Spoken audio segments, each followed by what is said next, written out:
Bonjour à tous, c'est Zilford, j'espère que vous allez bien et bienvenue dans la revue du chapitre 768 de Kingdom. Alors pour être honnête, je pensais pas faire de revue cette semaine. C'est les vacances, je me repose. Dans le manga, on était sur des chapitres assez chill pour lesquels il n'y avait pas vraiment besoin de review, donc je me suis dit cette semaine ça sera pareil.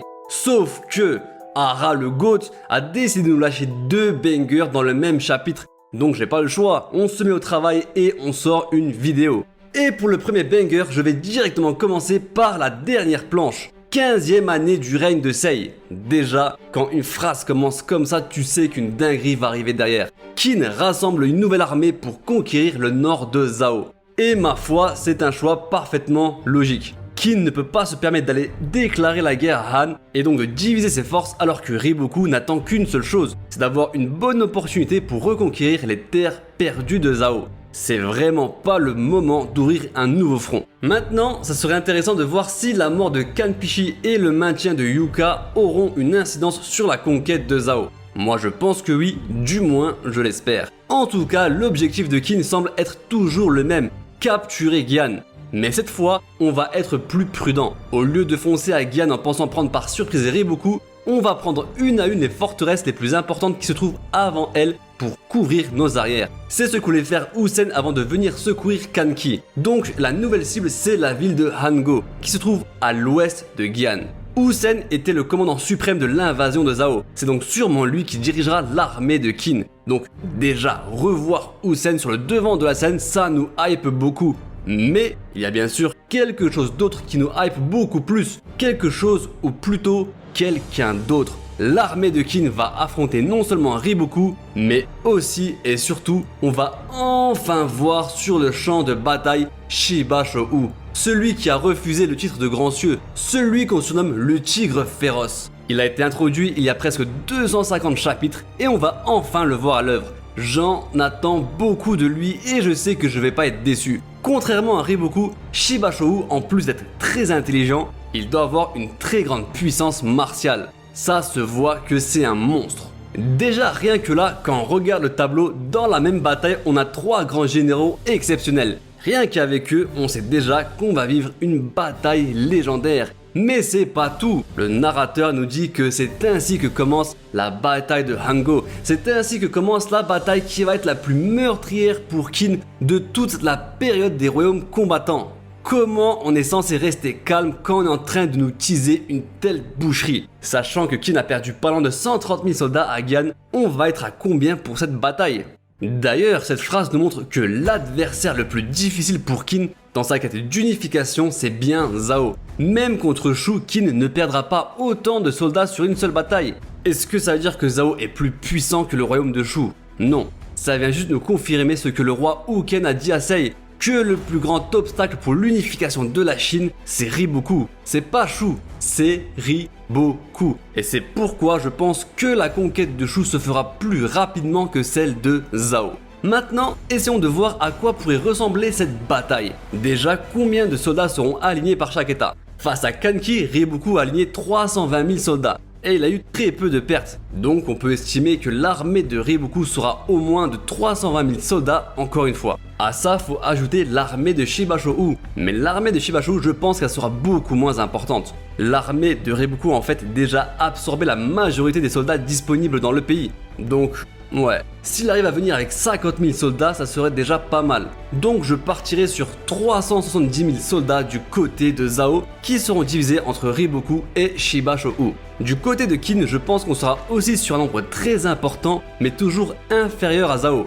Genre 330 000 soldats. Avec de tels chiffres, ça m'étonnerait pas qu'on monte jusqu'à 200 000 morts de chaque côté. Parce que oui, là, c'est pas la bataille de Gian où le combat était à sens unique. Si Qin a eu de très lourdes pertes, Zhao a dû en avoir au moins autant, voire même plus. À Qin, il y aura bien évidemment l'armée d'Usen et je pense qu'il sera accompagné de l'armée de Yotanoa. Tu et Mobu seront sûrement occupés à surveiller la frontière comme d'habitude. L'invasion de Zhao, c'est pas leur arc.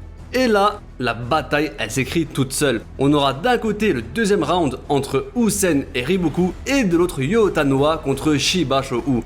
Je vous le dis dès maintenant, l'affrontement entre Yotanwa, la reine des montagnes, et Shiba Shou, le tigre féroce, se réglera à la fin en 1v1. Je veux un duel à mort entre les deux grands généraux comme à l'ancienne. Bien évidemment, pour soutenir Yotanwa et Usen, Shin, Uan et Muten devront être présents, c'est une obligation. Le destin de la conquête de Zhao se jouera dans cette bataille. S'ils s'en sortent bien, ils feront un très grand pas vers le titre de grand général. Vu le nombre de soldats mobilisés, ça m'étonnerait pas qu'au cours de la bataille, ils puissent commander 30 000 soldats chacun. Je veux que dans cette bataille, ils soient en concurrence pour avoir le plus de faits d'armes possible. On a eu beaucoup de généraux du nord de Zhao qui ont été introduits, ils doivent faire la course de celui qui prendra le plus de têtes. Non, cette bataille, ça va vraiment être quelque chose. Il va y avoir beaucoup de combats, beaucoup de stratégies, beaucoup de morts. Ça va être une lutte à mort. Personnellement, et ce n'est que mon avis, mais je pense qu'on va assister à la dernière grande bataille de Zhao dans le manga.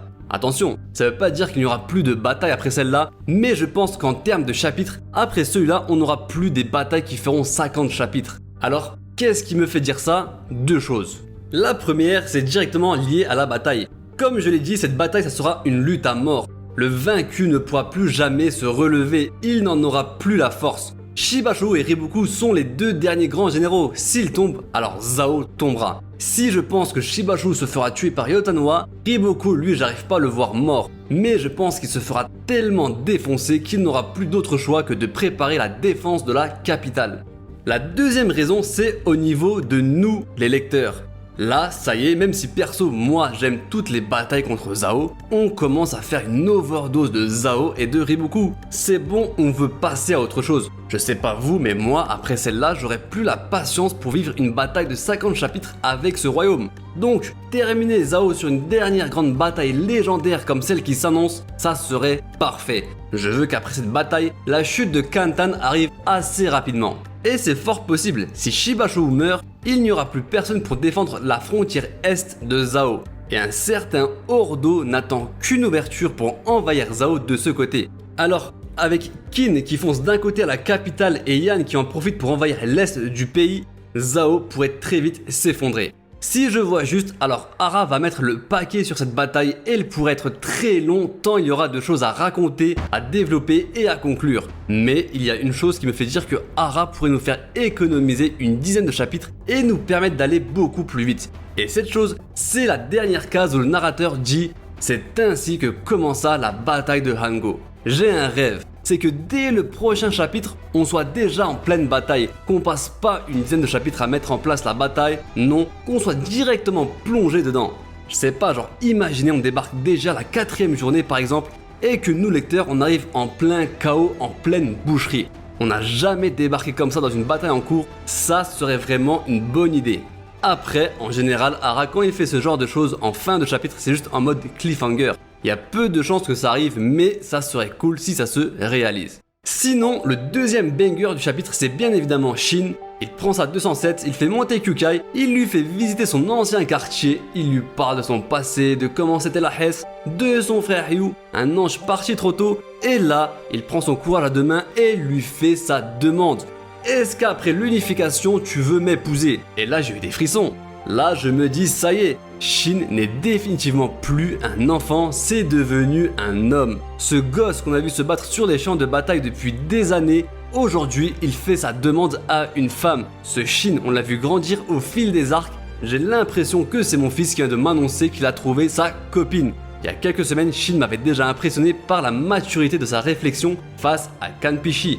Déjà là, je me disais, d'accord, mon protagoniste a passé un cap. Et cette demande vient confirmer tout ça. Mon seul regret, c'est que cette évolution psychologique, qui est un moment clé du développement du personnage, ne soit pas visible dans son chara design. C'est-à-dire que pour moi, là, c'était le moment idéal pour faire évoluer physiquement Shin. Que d'une manière ou d'une autre, il ait l'air plus vieux. Des cheveux blonds derrière, ça m'aurait suffi, j'en peux plus de sa coupe. Autre chose, j'aime beaucoup cette demande parce que indirectement Shin assume enfin pleinement devant Kyukai ses sentiments. Parce que les scènes où ils se tournent autour comme des enfants, ça y est, on en a marre. C'est drôle au début, mais faut pas forcer avec ça. Là, c'est très clair, Shin te veut. Y a plus de place pour l'ambiguïté. Par contre, Kyukai vient casser un peu l'ambiance en disant qu'elle a besoin de réfléchir. Ça, je comprends pas. Elle lui a littéralement donné la moitié de sa vie durant les pires chapitres de Kingdom, mais elle doit encore réfléchir. Mais d'un côté, je la comprends. Shin est venu avec de bonnes intentions, mais ça suffit pas.